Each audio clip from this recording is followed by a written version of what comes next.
começar um novo módulo, e um módulo bastante importante, como são todos eles, né? Mas trigonometria é um assunto palpitante, é um assunto longo, que muita gente tem dificuldade de aprender, mas que não é difícil, vocês verão que não é difícil, tá? Então nós vamos começar o módulo 12, aula 1. Nessa aula 1 vamos falar das medidas de arcos e ângulos, nas funções trigonométricas dos triângulos retângulos e nos valores notáveis. Ok? Então vamos começar.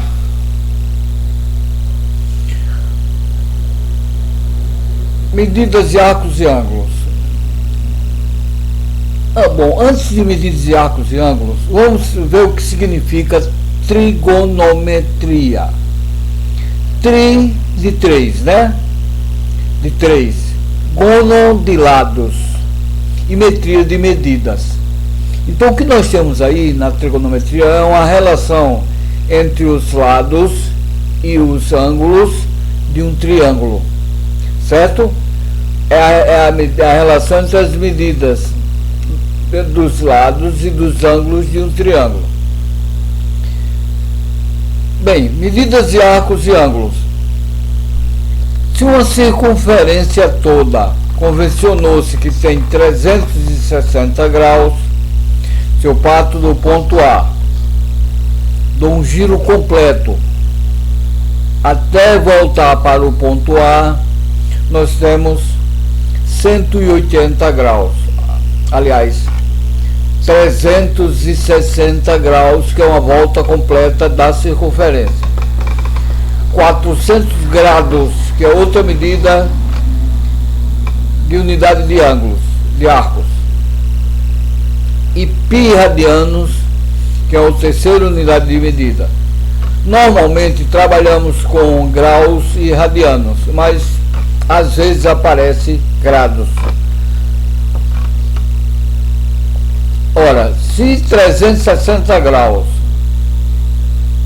é uma volta completa na circunferência, nós pegamos metade, 180 equivalem a metade de 400, que é 200, equivalem a metade de pi radianos, de 2 pi radianos, que é pi radianos. Certo? Então o ângulo central de uma circunferência, o ângulo central é o ângulo cujo vértice se localiza no centro da circunferência. E o arco é determinado pela medida que vai de A para B. Esse ângulo central alfa, que é a abertura do arco, em radianos, é igual ao comprimento do arco AB, dividido pelo raio. Certo?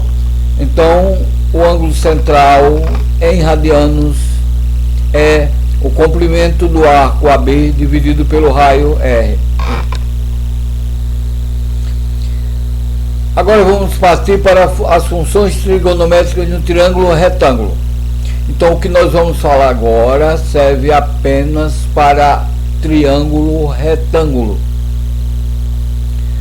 Ora, se eu quero achar o seno de um ângulo qualquer no triângulo retângulo, no caso do ângulo agudo, né? Do ângulo agudo C, do ângulo agudo B, porque o seno de 90 graus é fixo, né? Esse ângulo aqui é 90 graus, se o triângulo é retângulo tem que ter um ângulo reto. Então, o seno de 90 graus é igual a 1, não há variação. Mas esses ângulos outros, o B e o C, há variações sim, pode ser 31, 60 o outro, 10, 1, 80 o outro, de forma que a soma dos dois de 90, que somando com 90 dá 180 graus, que é a soma dos ângulos internos de um triângulo qualquer. Ora, o seno é a relação entre o cateto oposto e a hipotenusa. O seno de B, por exemplo, o seno de B é a relação entre o cateto oposto a B, que é B, dividido pela hipotenusa, que é A, tá? B sobre A, ok? Isso daí é o cosseno de C, nós vamos ver já já. O seno de C, o seno do ângulo C é o cateto oposto ao C, que é C minúsculo, dividido pela hipotenusa A. A tangente de B é o cateto oposto dividido pelo cateto adjacente. Cateto oposto dividido pelo cateto adjacente. E aí nós temos tangente de B igual a B sobre C minúsculos, tangente de C igual a C sobre B minúsculos. A cotangente de B é igual a C sobre B, e a cotangente é o inverso da tangente. Nós vamos ver isso mais para frente. A cotangente é o inverso da tangente. A secante é o inverso do cosseno. E a cossecante é o inverso do seno. Tá certo? Ângulos complementares têm cofunções iguais. Por exemplo, o seno de 30 é igual ao cosseno de 60. O seno de 20 é igual ao cosseno de 70, complementares, a soma é 90 graus. Ok? O cosseno de 10 é igual ao cosseno de 8, ao seno de 80. Tá certo?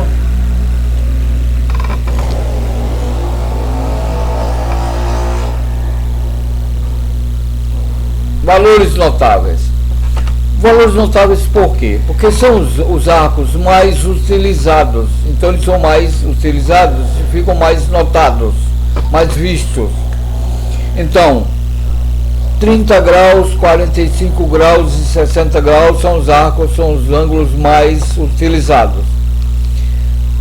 Seno de 30 graus é igual ao meio. Isso aqui é uma tabela. O seno de 45 graus é raiz de 2 sobre 2. E o seno de 60 graus é raiz de 3 sobre 2. Para você memorizar, você poderia fazer assim: fração todos 3. No numerador botaria 1, 2, 3.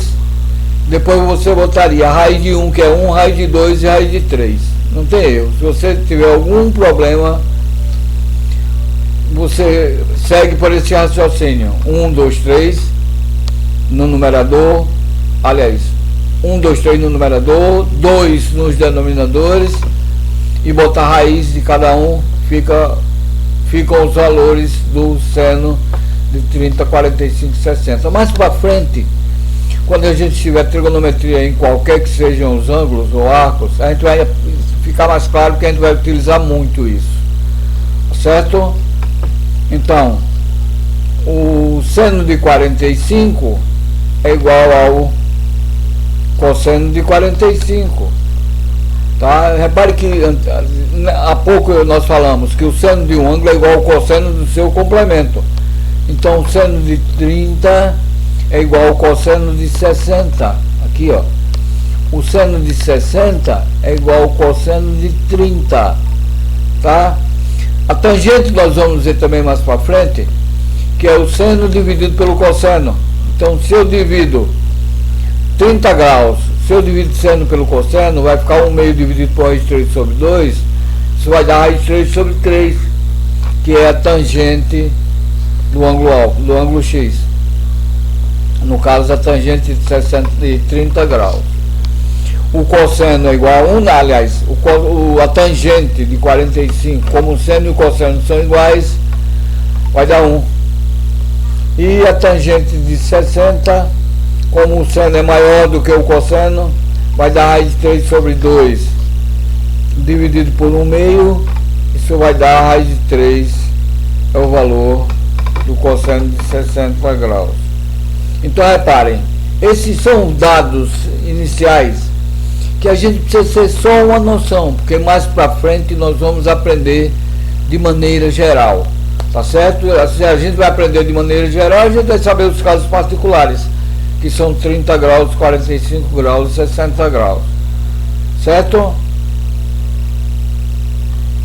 Então, até a próxima, para que a gente continue.